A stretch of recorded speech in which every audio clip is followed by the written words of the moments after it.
Hello lucky people, ఈరోజు మీకు ఎంతో టేస్టీగా ఉండే పొటాటో కర్రీ ఎలా ఉండాలో చూపిస్తాను. మీరు ఈ టిప్ కానీ ఫాలో అయితే టేస్ట్ అయితే చాలా బాగుంటుందండి. మనకు రైస్లో కానీ, పుల్కాల్లోకి కానీ, చపాతీల్లోకి కానీ కర్రీతో తింటే మళ్ళీ మళ్ళీ ఇలాగే చేసుకుని తింటారు. ముందుగా పొటాటోని పెద్ద ముక్కలుగా కోసుకుని ఆయిల్లో ఫ్రై చేసుకోవాలి.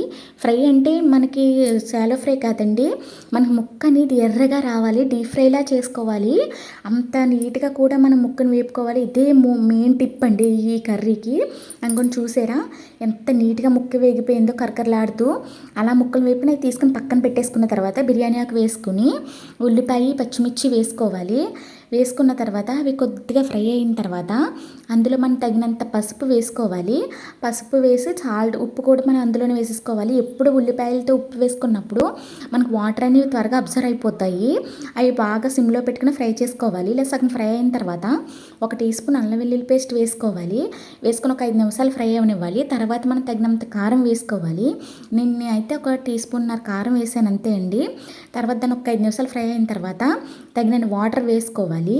వాటర్ వేసుకునే ముందు ముందుగా వేపుకున్న ఈ పొటాటో ముక్కల్ని దీంట్లో వేసేసుకోవాలి.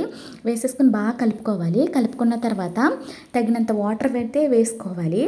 వాటర్ వేసుకుని మనకి ఏంటంటే ముందే దీన్ని ఫ్రై చేసేసాం కాబట్టి అండి, ముందుకే బంగాళదుంపల ముక్కలు ఫ్రై చేసేసాం కాబట్టి మనం వీటిని సిమ్లో ఉడికించాల్సిన అవసరం లేదు. హైలోనే పెట్టి ఒక్క 5 మినిట్స్ దగ్గర ఉంటే అంటే ఎంత టేస్టీ పొటాటో కర్రీ రెడీ.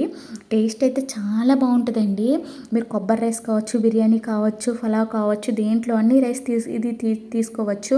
ఇంకా చపాతీ పుల్కాల్లోకి అయితే టేస్ట్ అయితే అదిరిపోద్ది. చాలా అంటే చాలా టేస్టీగా ఉంటుంది. ట్రై చేయండి.